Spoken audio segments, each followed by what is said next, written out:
Halo Sobat Samaritan, kembali lagi bersama kami Podcast Sehat, Samaritan Health Talk, tempat di mana ngobrol santai tentang kesehatan. Dan saya Ade Chandra hari ini akan membahas tentang pelayanan kesehatan yang akan disampaikan oleh Kepala Bagian Mutu Layanan dan Kepesertaan BPJS Kesehatan. Dan saat ini sudah ada bersama dengan kami Ibu dari Kepala Bagian Mutu Layanan Kepesertaan. Pada Ibu mungkin bisa perkenalkan diri dulu, Ibu. Ya, baik. Halo semuanya, saya dengan Nur Hasanah Kalau. Saya Kepala Bagian Mutu Layanan Kepesertaan di BPJS Kesehatan Cabang Palu. Senang sekali hari ini bisa hadir bersama dengan Sobat Samaritan. Ya Ibu, bagaimana kabarnya Ibu hari ini? Ya, alhamdulillah sehat. Oh iya Ibu, sebelum kita mulai mungkin saya memperkenalkan diri dulu. Saya Ade Chandra yang akan menjadi host pada hari ini. Dan kalau boleh tahu Ibu sudah berapa lama bekerja di BPJS Kesehatan? Kalau saya di BPJS Kesehatan sendiri itu sebenarnya sudah dari tahun 2008. Mungkin waktu itu BPJS Kesehatan belum ada ya, karena 2008 itu namanya masih PT Askes Persero, ya. Oh, berarti Ibu sebelum BPJS masih betul. Di Askes. Iya, betul. Berarti mutasi ke namanya jadi Askes, dari Askes ke BPJS betul, Kesehatan. iya. Oh, iya Ibu. Kalau boleh tahu kan Ibu katanya tadi kita kan sudah ngobrol sebelumnya. Ibu di sini di Palu dari 2021 ya? Ya betul. Sejak 2021. Ya. Kalau boleh tahu Ibu sebelumnya penempatannya di mana saja sebelum di Palu? Ya, kalau sebelumnya saya mungkin dari awal masuk mungkin ya. Iya. Ya lumayan juga sudah cukup berkeliling di kalau kita kan di sini termasuk dengan kantor kedeputian wilayah 10 ya, yang membawahi Sulawesi Utara, Sulawesi Tengah, Gorontalo dan Maluku Utara. Kalau saya tuh sebelumnya pada saat pertama kali masuk itu di kantor cabang Manado. Ya, kemudian setelahnya pindah ke dulu sebelum namanya kantor kedeputian wilayah itu namanya kantor regional. Kantor divisi regional 10. Kemudian saya pindah lagi ke kantor cabang Ternate. Ya, di Maluku Utara. Iya, itu sudah beda pulau. Ya. Kemudian kembali lagi ke Sulawesi Utara, penempatannya di kantor cabang Tondano. Kemudian balik lagi ke kantor kedeputian wilayah 10. Kemudian setelahnya saya kemudian ditempatkan di kantor cabang Palu ini di tahun 2021. Ya, berarti sudah mengenal Palu ya Bu ya? Sudah iya. 2021 sampai 2025 itu lumayan sudah mengenal Palu. Iya, sudah cukup mengenal. Iya, Ibu, ini kita mau tanya tentang BPJS saja secara pelayanan BPJS ya. Karena kebetulan hari ini kita akan membahas tentang pelayanan kesehatan yang ada di BPJS Kesehatan. Mungkin banyak dari masyarakat sudah tahu karena BPJS Kesehatan ini lumayan banyak, sudah bekerja sama dengan banyak rumah sakit. Tapi di Kota Palu sendiri, dari pelayanan tentunya di Rumah Sakit Samaritan, itu masih banyak yang belum mengetahui tentang BPJS Kesehatan. Apalagi pelayanannya yang ada di BPJS Kesehatan. Nah, mumpung lagi ada narasumber dari BPJS Kesehatan tentunya, kita akan tanya-tanya tentang BPJS Kesehatan dan juga pelayanannya. Untuk pesertanya Ibu, siapa saja yang wajib ikut BPJS? Ya, kalau untuk BPJS Kesehatan ini sendiri, untuk pesertanya itu adalah seluruh penduduk di wilayah Indonesia itu wajib untuk ikut atau terdaftar sebagai peserta JKN. Ya, termasuk juga itu adalah orang asing yang sudah bekerja paling paling sedikit 6 bulan di Indonesia itu sudah harus terdaftar sebagai peserta JKN. Peserta JKN ya. Berarti bukan cuma warga Indonesia tapi WNA juga bisa Ibu ya? Iya, betul sekali. Oke, kalau untuk peran dari BPJS itu sendiri sebenarnya itu apa Ibu ya? Tugas dan peran dari BPJS Kesehatan. Oke. Baik, sebelumnya mungkin saya bisa jelaskan sedikit ya. Kalau untuk BPJS Kesehatan itu merupakan badan hukum publik yang bertanggung jawab langsung di bawah Presiden ya untuk bertugas menyelenggarakan program JKN ini sendiri. Kemudian untuk tugas dari BPJS Kesehatan itu ya memang ada beberapa ya. Mungkin seperti yang kita tahu dulu, apa sih sebenarnya program JKN itu yang perlu mungkin masyarakat tahu, apa sih ini program JKN. Nah, program JKN ini adalah program dari pemerintah. Nah, program ini adalah program perlindungan kesehatan agar peserta itu memperoleh manfaat pemeliharaan serta manfaat perlindungan kesehatan dalam memenuhi kebutuhan dasar kesehatan yang diberikan kepada setiap orang yang dia membayar yurannya secara sendiri-sendiri atau misalkan yurannya dibayarkan oleh orang lain atau misalkan oleh pemerintah atau oleh pemberi kerja. Nah, untuk tugas sendiri dari BPJS atau peran utamanya BPJS Kesehatan ini sendiri, yang pertama tentunya kalau kita melihat dari apa sih program JKN itu, yang pasti yang pertama melakukan dan menerima pendaftaran peserta, itu yang pertama. Kemudian memungut serta mengumpulkan yuran dari peserta maupun dari pemberi kerja.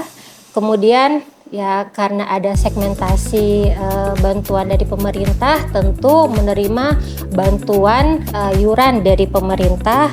Kemudian mengelola dana jaminan sosial kesehatan itu untuk kepentingan peserta.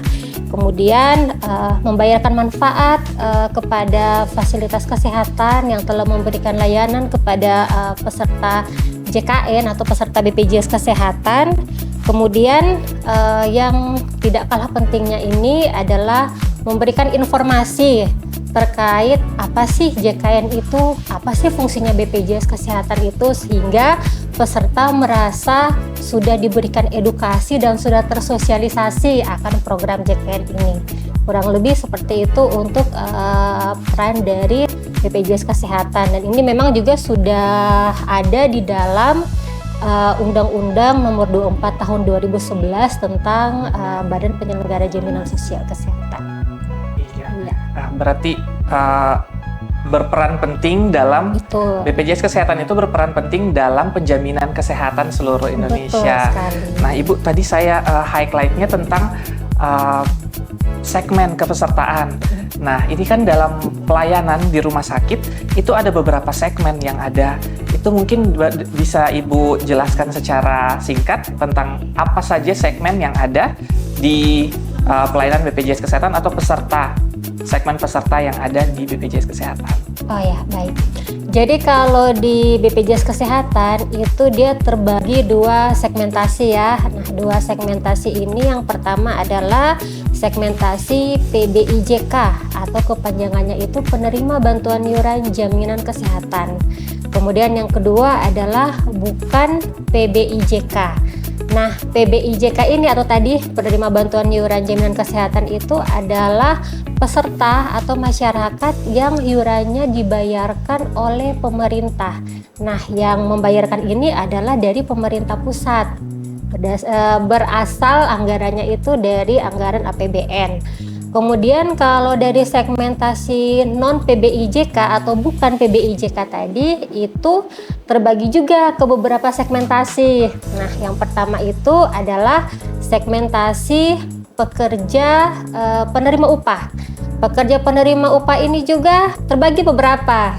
Agak banyak berarti Bu. Iya, agak banyak.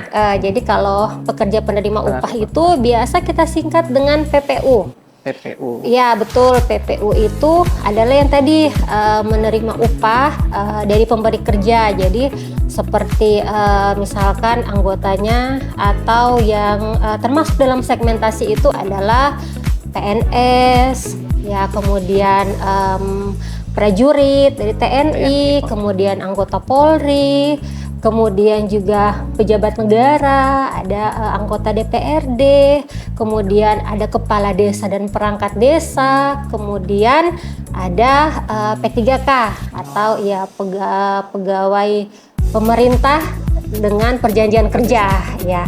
Kemudian ada segmen satunya lagi, kan tadi bukan PBIJK, ada 2 segmentasi ya, Iya. PPU, satunya lagi adalah PBPU atau pekerja bukan penerima upah. Nah, pekerja bukan penerima upah sendiri ini juga terbagi 2 ya. Jadi ada PBPU yang didaftarkan oleh pemerintah daerah. Itu yang iurannya dibayarkan oleh pemerintah daerah, di mana anggarannya itu berasal dari APBD. Kemudian yang satunya lagi adalah PBPU atau mungkin masyarakat itu lebih familiar dengan sebutannya peserta mandiri. Ya, iya. peserta mandiri yang iurannya itu dia bayarkan secara rutin setiap bulan. Nah, seperti itu. Kalau untuk yang ini kan masyarakat kadang Ibu mereka jadi membuat segmen sendiri itu mereka kalau misalnya dibayarkan oleh pemerintah mereka itu menamainya JKN saja. Padahal sebenarnya segmen itu ada beberapa yang seperti yang Ibu jelaskan. Dan ada yang mereka kalau yang di masyarakat itu mereka mengenalnya hanya JKN itu adalah pemberian dari pemerintah. Sedangkan yang bayar sendiri adalah mandiri. Iya. Jadi kadang untuk pasien sendiri datang, jadi ditanya kalau misalnya pasien datang itu ada BPJS, langsung mereka bilang ada JKN, JKN. Dan itu kalau misalnya itu mereka bilang mandiri. Jadi hanya pemisahannya mungkin lebih mudah di masyarakat itu JKN, itu yang dibayarkan oleh pemerintah. Iya, jadi Sobat Samaritan, jadi untuk segmen yang ada di BPJS itu ada 2, non PBI dan PBI seperti yang sudah dijelaskan tadi. Jadi jika peserta atau Sobat Samaritan ingin berobat, tinggal bisa lihat jika segmennya berada di mana. Dan kita akan lanjut ke pertanyaan berikutnya, yaitu tentang apa saja kriteria pelayanan peserta yang dijamin dan tidak dari masyarakat. Mungkin mereka hanya tahu tentang BPJS ini menanggung tentang kesehatan, tapi untuk dijamin apa tidaknya itu mereka masih belum tahu. Jadi Sobat Samaritan masih belum tahu Ibu tentang apa yang dijamin atau tidak. Oke, mungkin dari Ibu bisa menjelaskan. Oke, ya. Untuk layanan kesehatan yang tidak dijamin oleh BPJS Kesehatan atau di program JKN ini sendiri, itu kurang lebih ada 21 layanan yang tidak dijamin. Nah, ini juga sesuai nih dengan Perpres nomor 82 tahun 2018 pada pasal 52. Jadi itu ada 21 layanannya. Yang pertama itu adalah yang tidak sesuai dengan ketentuan perundang-undangan. Ini termasuk dengan rujukan atas permintaan sendiri. Jadi saya contohkannya ini, karena ini mungkin sering sekali kalau kami sosialisasi itu juga mungkin ada peserta atau mungkin masyarakat itu yang tidak tahu ya, atau mungkin kurang memahami. Jadi rujukan atas permintaan sendiri itu tidak bisa. Jadi contohnya misalkan tiba-tiba ini datang ke vaskes tingkat pertama yang terdaftar, misalkan terdaftar di puskesmas ataupun terdaftar di klinik atau mungkin di dokter praktek perorangan. Nah, pas datang si pesertanya itu langsung minta untuk dokter, saya ingin dirujuk ke rumah sakit ini karena saya sakit ini ya. Nah, itu tidak bisa karena sesuai dengan alur layanan kesehatannya itu yang ada di JKN sendiri itu kan dia harus peserta datang dulu ke vaskes tingkat pertama, kemudian nanti diperiksa oleh dokter yang ada di puskesmas. Nanti kalau misalkan dia harus dirujuk untuk mendapatkan layanan mungkin harus ke spesialis atau ke subspesialis, nah itu baru akan dirujuk. Tapi kalau tidak, itu akan ditangani oleh dokter yang ada di puskesmas, seperti itu. Nah, itu satunya, rujukan atas permintaan sendiri. Rujukan atas permintaan sendiri, berarti tidak dijamin ya Sobat Samaritan. Iya. Kemudian yang kedua itu adalah yang dilakukan di fasilitas kesehatan yang tidak bekerja sama dengan BPJS Kesehatan, kecuali dalam kondisi gawat daruratan. Nah, kemudian yang ketiga adalah penyakit atau cedera akibat kecelakaan kerja atau hubungan kerja yang telah dijamin oleh program jaminan kecelakaan kerja atau menjadi tanggungan pemberi kerja. Ini contohnya Kalau misalkan sebagai karyawan swasta ya, itu biasa sudah terdaftar di BPJS Ketenagakerjaan. Nah, kalau terkait dengan kecelakaan kerja itu ada dari BPJS Ketenagakerjaan yang akan menanggung. Kemudian kalau dari ASN itu, dari PNS itu biasanya dari Taspen yang akan menanggung. Kemudian yang keempat, yang dijamin oleh program jaminan kecelakaan lalu lintas yang bersifat wajib. Ini seperti yang kita tahu, yang menanggungnya adalah dari Jasara Harja. Ya. Kemudian layanan yang dilakukan di luar negeri. Jadi mohon maaf untuk saat ini BPJS Kesehatan atau program JKN ini masih menjamin yang ada di NKRI dulu, masih berada di wilayah Indonesia.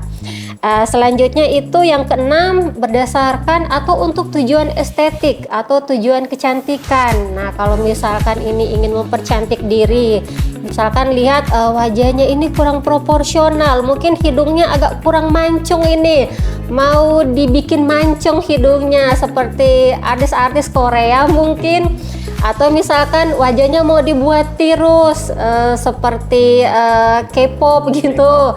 Nah, itu tidak bisa karena itu adalah tujuan untuk kecantikan. Kemudian yang ketujuh, untuk mengatasi infertilitas atau masalah kesuburan. Nah, kemudian kedelapan itu meratakan gigi atau ortodonsi yang pakai kawat gigi tuh, pakai behel ya. Untuk meratakan gigi itu tidak ditanggung. Kemudian penyakit akibat ketergantungan obat dan atau alkohol. Ini misalkan menggunakan obat-obat yang terlarang, kemudian kebiasaan untuk minum alkohol, karena itu ada unsur kesengajaan. Jadi sebenarnya kan sudah tahu ini bahayanya apa sih, ini resikonya apa, tapi itu sengaja untuk dilakukan, jadi itu tidak ditanggung. Kemudian gangguan kesehatan akibat sengaja menyakiti diri sendiri atau akibat melakukan hobi yang membahayakan. Jadi misalkan ini bunuh diri. Nah, bunuh diri itu kan itu sengaja untuk menyakiti dirinya sendiri ya itu tidak ditanggung oleh program JKN. Ataupun misalkan mengikuti hobi yang berbahaya. Mungkin seperti hobi balap, mungkin apalagi yang balap-balap liar atau yang hobi-hobi yang ekstrim, kemudian terjadi apa-apa. Nah, itu kan ada unsur untuk sengaja menyakiti diri sendiri karena sudah tahu kan bahayanya apa sebenarnya di situ. Kemudian pengobatan komplementer, alternatif dan tradisional yang belum dinyatakan efektif berdasarkan penilaian teknologi kesehatan. Nah, itu juga tidak ditanggung atau menjadi layanan yang tidak dijamin di BPJS Kesehatan. Kemudian alat dan obat kontrasepsi itu tidak dijamin, serta kosmetik, skincare itu tidak dijamin. Kemudian perbekalan kesehatan rumah tangga akibat bencana pada masa tanggap darurat, seperti mungkin kejadian luar biasa atau wabah, atau mungkin kemarin ada yang COVID-19. COVID masuk berarti Ibu ya? Iya, itu tidak, karena memang sudah ada yang menjaminnya. Ya. Kemudian pada saat kemarin mungkin di Palu itu sempat ada bencana gempa ya di sini, itu juga sudah ada yang menjaminnya ya. Kemudian pada kejadian yang tidak diharapkan yang bisa dicegah, kemudian yang diselenggarakan dalam rangka bakti sosial itu juga tidak dijamin. Kemudian akibat penganiayaan, kekerasan seksual, korban terorisme dan perdagangan orang itu juga tidak dijamin. Kemudian yang berkaitan dengan Kementerian Pertahanan, TNI dan Polri, selanjutnya yang tidak ada hubungan dengan manfaat jaminan kesehatan yang diberikan, dan yang ke-21 itu adalah yang sudah ditanggung dalam program yang lainnya. Jadi itu kurang lebih ada 21 layanan yang tidak dijamin oleh BPJS Kesehatan.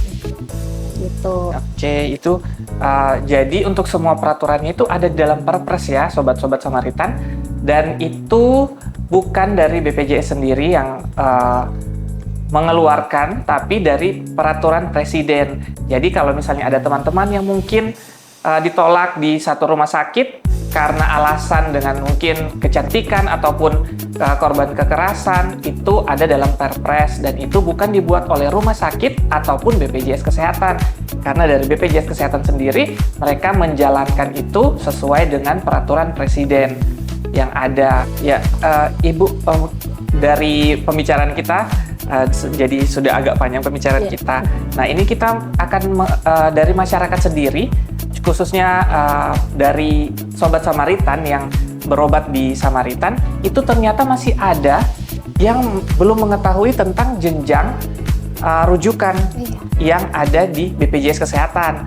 Nah, kadang dari masyarakat itu sendiri, mereka langsung ke rumah sakit dan langsung mendaftar tanpa mengetahui bagaimana rujukan berjenjang atau syarat yang diberikan oleh BPJS Kesehatan tentang rujukan berjenjang itu sendiri.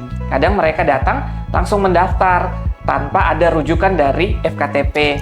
Jadi mungkin Ibu, supaya Sobat Samaritan bisa mengetahui itu, mungkin Ibu bisa jelaskan tentang jenjang, bagaimana sistem rujukan berjenjang BPJS. Baik. Mungkin ini juga menyinggung tadi yang pertanyaan sebelumnya, ada 21 layanan yang tidak dijamin oleh BPJS Kesehatan. Nah, sebenarnya yang paling pertama tadi yang tidak sesuai dengan ketentuan undang-undangan atau atas rujukan permintaan diri sendiri ya. Jadi itu juga sering mungkin beberapa terdapat keluhan juga mungkin di masyarakat, di peserta yang mungkin belum terlalu memahami mengenai rujukan berjenjang atau alur layanan yang ada di program JKN ini. Jadi kalau untuk alur layanan kesehatan di program JKN ini, yang pertama kalau peserta misalkan dia sakit, nah silakan terlebih dahulu itu untuk datang ke Vaskes tingkat pertama yang terdaftar. Ya tadi ke puskesmas, ke klinik, atau ke dokter praktek perorangan, silakan ke situ terlebih dahulu, diperiksa dulu kesehatannya. Kemudian kalau menurut dokter yang di Vaskes tingkat pertama itu, si peserta ini, si pasien ini perlu untuk dirujuk ke rumah sakit, misalkan membutuhkan layanan spesialis atau ke subspesialis, nah nanti baru akan dirujuk ke rumah sakit tersebut ya. Kemudian kalau misalkan peserta dalam kondisi gawat darurat, itu silakan bisa langsung ke IGD yang ada di rumah sakit. Dan tentunya untuk ke IGD ini sendiri atau kondisi gawat darurat ini itu ada kriterianya juga. Nah, kriterianya ini yang pertama, mengancam nyawa, membahayakan diri dan orang lain serta lingkungannya. Kemudian adanya gangguan pada jalan nafas, pernafasan dan sirkulasi. Kemudian adanya penurunan kesadaran, kemudian gangguan hemodinamik dan atau memerlukan tindakan segera. Dan nanti yang akan menentukan kriteria gawat darurat ini sendiri itu adanya di rumah sakit, di dokter penanggung jawab pasien, DPJP pasien, nanti yang akan melihat apakah ini masuk ke kriteria gawat darurat atau tidak, sehingga si peserta itu langsung untuk dirawat di IGD. Seperti itu untuk alur layanan kesehatan dari program JKN. Iya, jadi Sobat Samaritan untuk meminta rujukan ataupun mau berobat di Samaritan, jadi tahapnya itu yang pertama adalah kita harus pergi ke FKTP terlebih dahulu. Jadi FKTP itu seperti puskesmas ataupun di klinik keluarga ya. Kalau biasa masyarakat tahunya itu klinik keluarga atau dokter keluarga. Jadi untuk di perawatannya atau pemeriksaannya di FKTP itu nanti dokternya yang diperiksa terlebih dahulu, terus apakah bisa dirujuk atau tidak. Jadi dari kita seperti yang disampaikan tadi sesuai dengan peraturan presiden bahwa yang tidak dijamin adalah permintaan sendiri. Jadi kalau misalnya Sobat Samaritan ingin berobat ke Samaritan, jadi harus minta dulu dan harus di ACC dulu oleh dokter dari FKTP atau di puskesmas ataupun dokter keluarga. Seperti itu Ibu ya? Iya. Jadi, nah ini Ibu, kadang keluarga kita sendiri nih biasanya kita kan kalau misalnya kerja di rumah sakit, keluarga kita yang di luar kota pun mereka itu tahu kalau misalnya kita tahu semua aturan dari BPJS kah atau rumah sakit.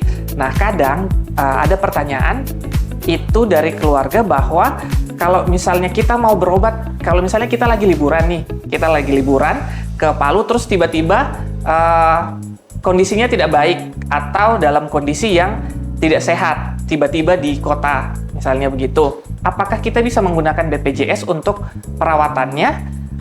Ini dalam kondisi kalau misalnya tidak emergensi dulu ya. Itu apakah bisa kita berobat ke puskesmas menggunakan BPJS dan dijamin BPJS atau tidak, Ibu?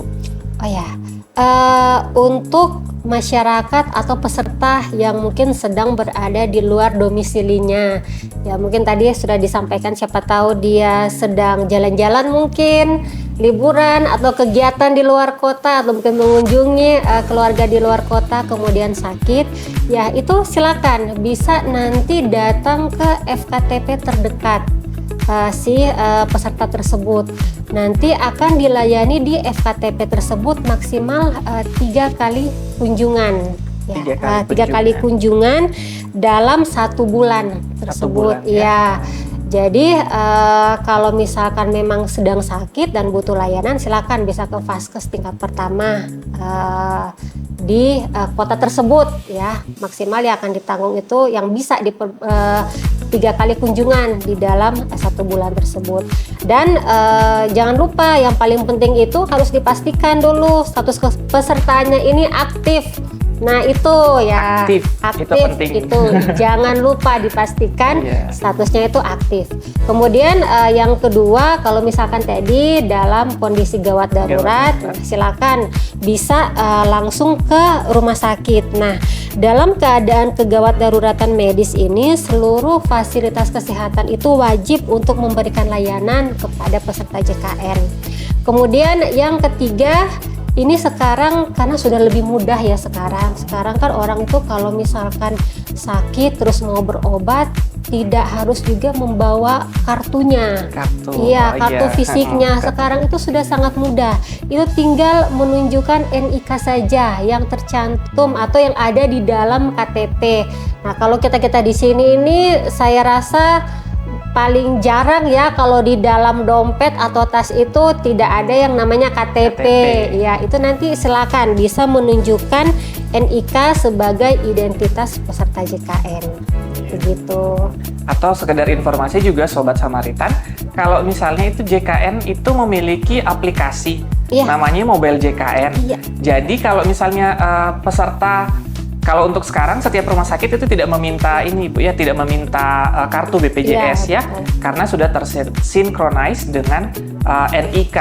Tapi kadang ada beberapa peserta atau pasien itu yang tidak puas kalau tidak menggunakan kartu BPJS. Jadi untuk Sobat Samaritan yang mau melihat kartu BPJS-nya atau nomor BPJS-nya itu bisa melihat di Mobile JKN. Jadi bisa untuk registrasi ke Mobile JKN dan di-download Mobile JKN-nya itu di Play Store atau aplikasi App Store yang ada. Seperti itu. Jadi bisa mudah melihat dan juga fiturnya juga banyak Ibu ya. Iya, betul, banyak fitur sekali BPJS. Tapi nah ini mungkin karena bahas Mobile JKN jadi kalau misalnya rekan-rekan itu memiliki masalah atau susah untuk regis ataupun karena nomornya sudah ganti ataupun kesusahan dalam pendaftaran Mobile JKN, itu bisa di setiap rumah sakit ada Duta JKN itu Duta JKN. Jadi nanti kalau kebetulan berkunjung ke rumah sakit, nanti bisa minta bantuan dari Duta JKN dari setiap rumah sakit. Karena itu kalau nggak salah lalu ada sosialisasinya dari Mobile JK, dari BPJS sendiri ya. Oke, Ibu, kita lanjut. Ini kan kalau misalnya seperti yang Ibu sudah singgung tadi tentang jangan lupa untuk memastikan bahwa BPJS-nya itu aktif. Nah, untuk kalau misalnya aktif itu dalam kategori untuk pembayaran, kan kalau misalnya aktif itu berarti harus, kalau yang mandiri itu berarti harus dibayar setiap bulannya. Iya. Kalau untuk masa pembayaran itu Ibu dari tanggal berapa ke tanggal berapa? Iya. Jadi kalau untuk peserta mandiri ya, peserta mandiri itu silakan untuk bisa membayar iurannya itu rutin setiap bulan. Ya, jadi sebenarnya memang kalau untuk pembayaran itu baiknya mungkin dibayarkan itu sebelum tanggal 10. Tapi kalau misalkan dalam 1 bulan itu dia, yang penting tidak lewat dalam 1 bulan itu dia untuk membayar itu silakan. Akan aktif terus. Tapi kalau misalkan dia sudah dalam 1 bulan kemudian dia tidak membayar, pada bulan berikutnya otomatis langsung dia nonaktif. Jadi silakan untuk membayar iurannya selama bulan berjalan tersebut. Iya, oke. Kita lanjut ke pertanyaan berikutnya, Ibu. Untuk pasien ini kan pembayaran kalau telat itu apakah ada denda dari BPJS atau seperti apa, Ibu? Ya, jadi untuk peserta yang telat bayar iurannya ya, mungkin statusnya nonaktif. Ini untuk peserta mandiri. Nah, apabila peserta mandiri itu dia ada tunggakan atau mungkin dia sempat telat untuk pembayaran iurannya, nanti dia pada saat akan mengakses layanan di fasilitas kesehatan tingkat lanjutan, dalam hal ini rumah sakit ya. Kalau misalkan si pesertanya ini rawat inap, nanti pada saat dia masuk ke rumah sakit, jadi dalam grace period namanya 45 hari sejak si peserta tersebut membayarkan iurannya plus juga dengan tunggakannya, nanti dia akan terkena dengan yang namanya denda pelayanan kesehatan. Jadi untuk denda pelayanan kesehatan sendiri itu hitungannya adalah 5%, kemudian dikali dengan diagnosa CBGs, kemudian dikali dengan jumlah bulan tunggakannya. Jadi kalau misalkannya nih dia dengan jumlah bulan tunggakannya maksimal 12 bulan. Jadi contohnya misalkan ada peserta, ini contoh saja. Misalkan ada peserta kemudian dia sakit dan didiagnosa rawat inap itu karena terkena mungkin demam berdarah ya contohnya. Jadi dihitungannya adalah 5%, kemudian dikali dengan diagnosa CBGs-nya itu yang tadi, kemudian dikali dengan jumlah bulan tunggakannya. Misalkan si peserta ini dia menunggak selama 3 bulan, jadi nanti akan dikali dengan 3, maksimal itu 12 bulan. Tapi kalau misalkan ini peserta mungkin dia tunggakannya itu sudah lebih dari 12 bulan, misalkan dia sudah menunggak sampai 13 bulan, 14 bulan, bahkan 24 bulan, dia tetap hanya akan dikalikan dengan 12 bulan saja untuk tunggakannya. Jadi pasti akan berbeda antara peserta yang satu dan peserta yang lainnya kalau misalkan dia ada denda pelayanan kesehatan ya, karena kan pasti tergantung dengan diagnosa CBGs-nya seperti itu. Ya, jadi kami mau mengingatkan lagi juga ini. Jadi untuk peserta mandiri jangan lupa untuk membayarkan iurannya secara disiplin. Secara tepat waktu bulanan, jadi harus disiplin untuk membayar ya agar tidak terkena dengan yang namanya denda pelayanan. Ya, terima kasih Ibu. Nah, ini kan ada banyak dari peserta yang datang atau masyarakat itu kadang datang ke rumah sakit nanti kalau dalam keadaan gawat darurat. Nah, dalam BPJS-nya itu kadang setelah kita cek itu tidak aktif. Nah, itu kemana? Kalau misalnya di Rumah Sakit Samaritan sendiri, itu dari pihak PIC-nya sendiri atau bagian admisinya itu membantu untuk mengkoordinasikan ke bagian BPJS Kesehatan. Jadi, kalau misalnya untuk pengaktifan itu sendiri, itu apakah ada syarat-syaratnya, Ibu? Oke. Baik, sesuai dengan segmentasi apa dulu ini. Nah, kalau misalkan dia tadi segmentasi peserta mandiri, nah kalau peserta mandiri kan itu otomatis dia tidak aktif karena dia tidak membayar iurannya.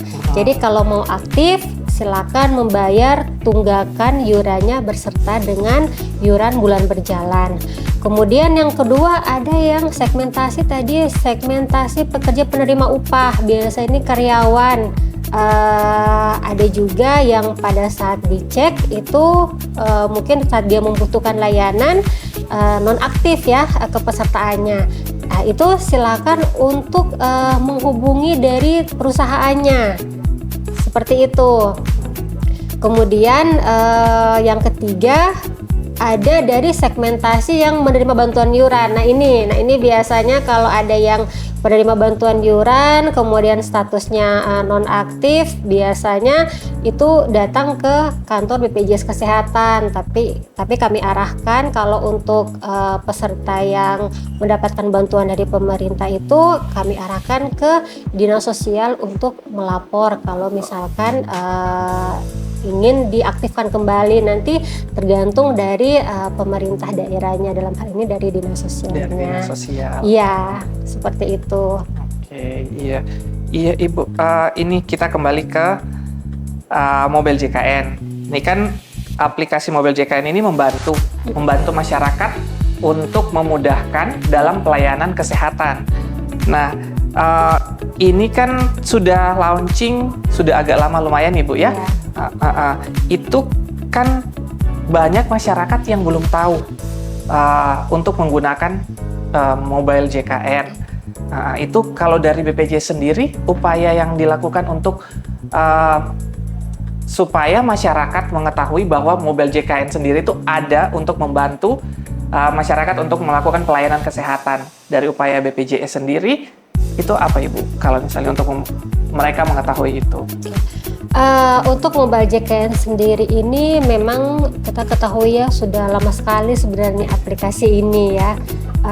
Aplikasi ini sebenarnya kalau misalkan peserta itu sudah pernah menggunakan, pasti akan merasa sangat dimudahkan menggunakan Mobile JKN ini. Kalau dari kami itu tidak pernah berhenti untuk selalu mensosialisasikan Mobile JKN ini. Setiap bulan kami selalu ada sosialisasi ke peserta, dan bahkan kalau kami sendiri pun itu ada layanan misalkan BPJS keliling. Itu biasa menggunakan mobil, kemudian kita mobile mungkin ke instansi-instansi atau kita ke area publik, atau misalkan kita ikut serta dalam hari kegiatan, misalkan ada event-event, nah itu biasanya kita ikut di situ. Jadi itu salah satunya kita juga untuk mensosialisasikan kepada peserta selain hak dan kewajiban, sekaligus juga di aplikasi Mobile JKN. Kemudian kita juga ada namanya layanan BPJS Online. Iya, BPJS Online itu adalah layanannya itu sebenarnya sama dengan layanan yang ada di kantor cabang, cuman bedanya itu menggunakan media Zoom. Ya, jadi ada petugas dari BPJS Kesehatan itu melayani di kantor ya posisinya. Kemudian nanti mungkin ada pelaksanaan BPJS Online itu dilaksanakan saya ambil contoh mungkin di desa, di kantor desa. Nah, di kantor desa sana nanti akan ada PIC di kantor desa yang akan mendampingi masyarakat bila ingin mendapatkan layanan BPJS Online. Nanti bisa lakukan interaksi menggunakan media Zoom tersebut. Kemudian kami juga ada nih di BPJS Kesehatan Cabang Palu, kami itu selalu melakukan sosialisasi secara live di media sosial. Biasanya kami itu menggunakan platform yang lagi banyak orang minati ini seperti TikTok dan Instagram. Nah, itu kami setiap hari Rabu jam 4 sore sampai dengan jam 5 sore itu kami lakukan sosialisasi. Salah satunya juga di situ kami selalu mengedukasi peserta untuk kemudahan layanan, silakan menggunakan layanan Mobile JKN. Mungkin mau jelaskan juga sedikit ya ini. Ya, jadi kan kalau BPJS Kesehatan itu punya beberapa kanal layanan. Jadi ada kanal layanan tatap muka dan ada kanal layanan non tatap muka. Kanal layanan tatap muka sendiri itu ya seperti datang ke kantor cabang, kantor kabupaten. Kemudian kalau untuk misalkan nih kanal layanan non tatap muka itu selain mau aplikasi Mobile JKN, kita juga ada yang namanya Pandawa. Pandawa. Ya betul, pelayanan administrasi menggunakan WhatsApp. Nah itu kalau misalkan peserta ingin mendapatkan layanan administrasi itu silakan di chat saja Pandawa tersebut di nomor WhatsApp-nya. Mungkin ini siapa tahu sobat Samaritan ya, ini bisa menyimpan nomor Pandawa BPJS Kesehatan di nomor 0811 8165 165. Silakan untuk chat di situ. Nanti di situ akan muncul itu butuh layanan apa, mau layanan informasi ataupun misalkan mau layanan menyampaikan pengaduan juga di situ.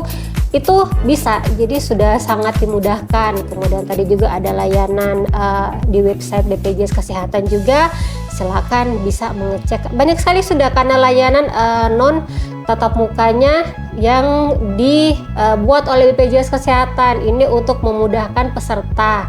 Selain tadi aplikasi Mobile JKN. Dan mungkin salah satu juga tadi yang untuk memberikan informasi agar peserta ini juga paham dengan Mobile JKN.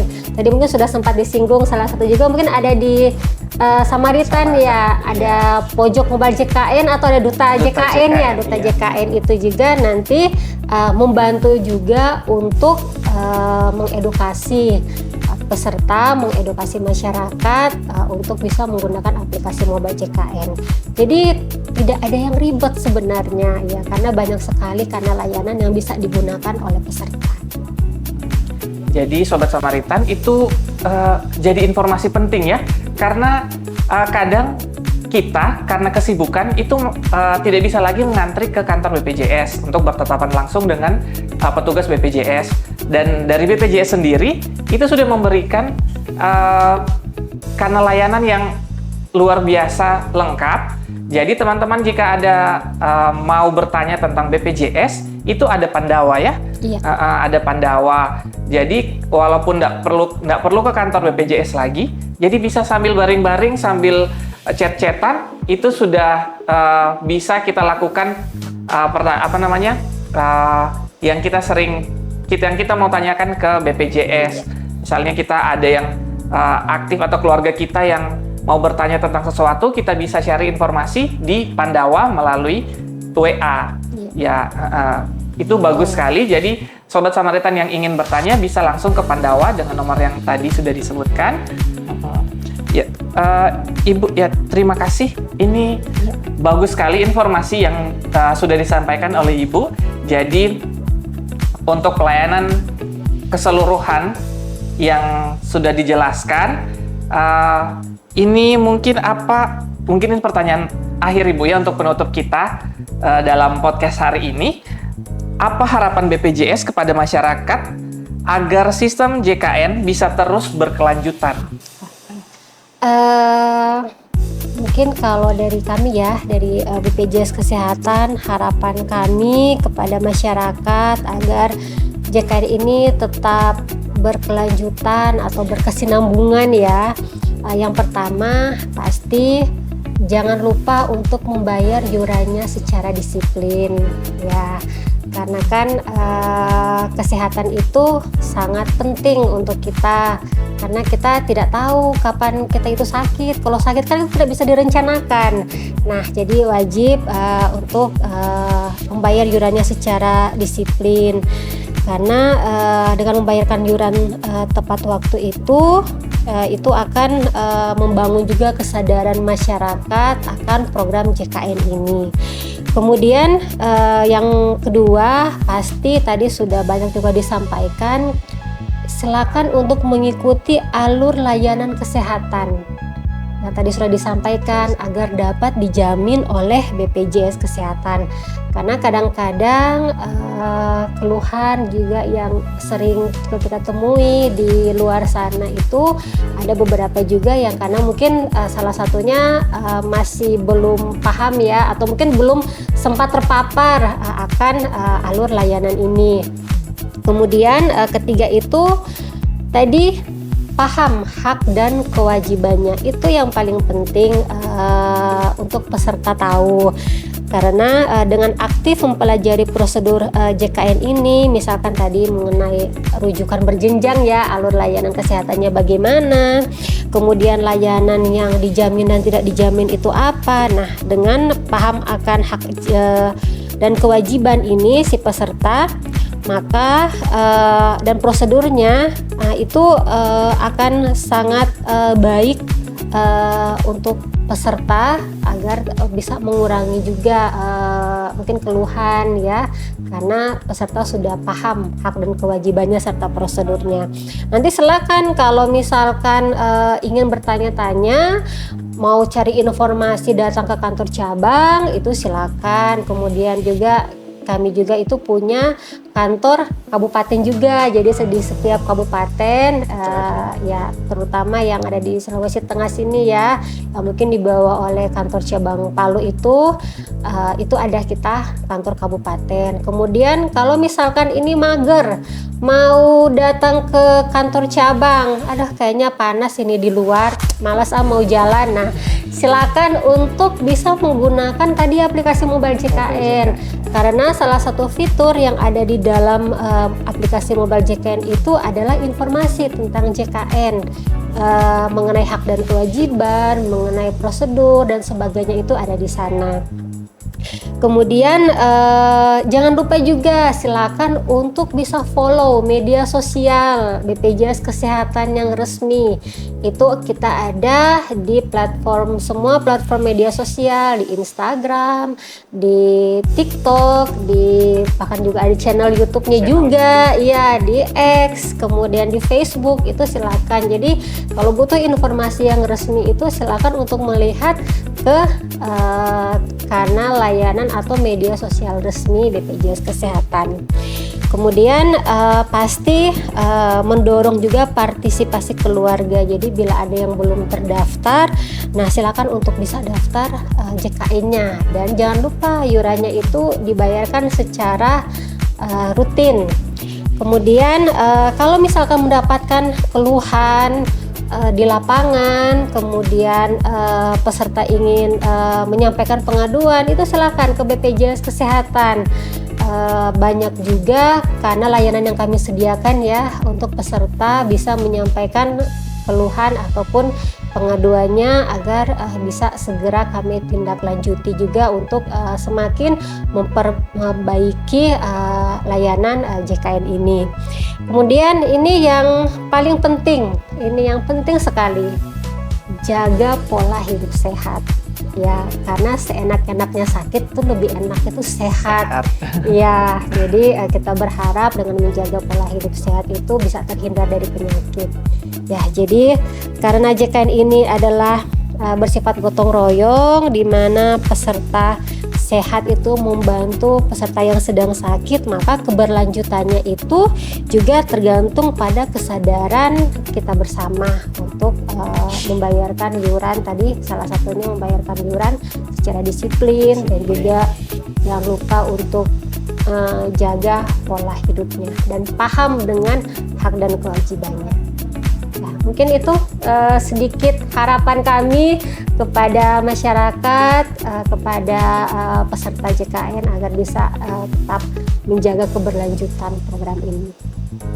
Iya, terima kasih Ibu, sudah insight yang kita dapat itu sudah semakin banyak tentang pelayanan kesehatan dari BPJS, dan tentunya sudah tidak terasa ya Ibu, kita sudah ngobrol panjang lebar, dan mungkin sebelum tutup ada pesan buat Sobat Samaritan? Untuk Sobat Samaritan, jangan lupa untuk tetap menjaga status keaktifan kepesertaannya ya, agar pada saat mengakses layanan kesehatan itu tidak mengalami masalah. Kemudian jangan lupa juga untuk mengikuti alur layanan kesehatannya, tadi sudah disampaikan di awal, agar nanti itu tidak ada masalah ya. Kemudian yang paling penting juga jangan lupa untuk manfaatkan aplikasi mobile JKN, karena aplikasi mobile JKN ini sangat banyak fitur-fiturnya yang bisa dimanfaatkan, sangat memudahkan peserta tidak perlu ribet-ribet lagi, misalkan harus datang ke kantor cabang atau misalkan misalkan keluar rumah, itu silakan bisa memanfaatkan semuanya di dalam satu genggamannya kita, yaitu aplikasi Mobile JKN. Nanti jangan lupa dimanfaatkan sebaik mungkin. Kemudian tadi juga sudah disampaikan yang Pandawa ya, nah, silakan juga menggunakan layanan Pandawa tersebut di nomor WhatsApp, mungkin saya sebutkan lagi 0811865165 ya. Ya, terima kasih Ibu atas masukannya. Terima kasih Ibu Nur Hasanah Kalau yang sudah mau gabung dengan podcast Sehat bersama Samaritan Hospital. Dan terima kasih atas insight yang sudah masuk. Itu sangat bermanfaat bagi Sobat Samaritan. Tentunya dalam pelayanan BPJS Kesehatan. Itu sangat membantu. Kalau mau mudah, gunakan Mobile JKN. Untuk Sobat Samaritan yang mau tahu lebih banyak tentang BPJS Kesehatan, bisa langsung ke kanal media sosial dari BPJS Kesehatan, ataupun kalau misalnya ingin bertemu langsung dengan petugas BPJS Kesehatan, bisa langsung ke kantor BPJS Kesehatan Cabang Palu di Muhammad Yamin. Betul Ibu ya? Ya, betul sekali. Oke. Bagi Sobat Samaritan yang mau tahu tentang informasi Rumah Sakit Samaritan, bisa langsung ke media sosial Rumah Sakit Samaritan, yaitu di YouTube, di Instagram, dan juga Facebook. Nanti bisa follow akunnya di Samaritan Hospital. Jika Sobat Samaritan ingin memeriksakan kesehatannya, bisa langsung datang ke Rumah Sakit Samaritan di Jalan Tawa nomor 77. Jangan lupa untuk follow podcast Samaritan Hospital dan juga untuk share ke teman-teman kalian. Semoga podcast ini bermanfaat. Sampai jumpa ke podcast berikutnya. Bye-bye.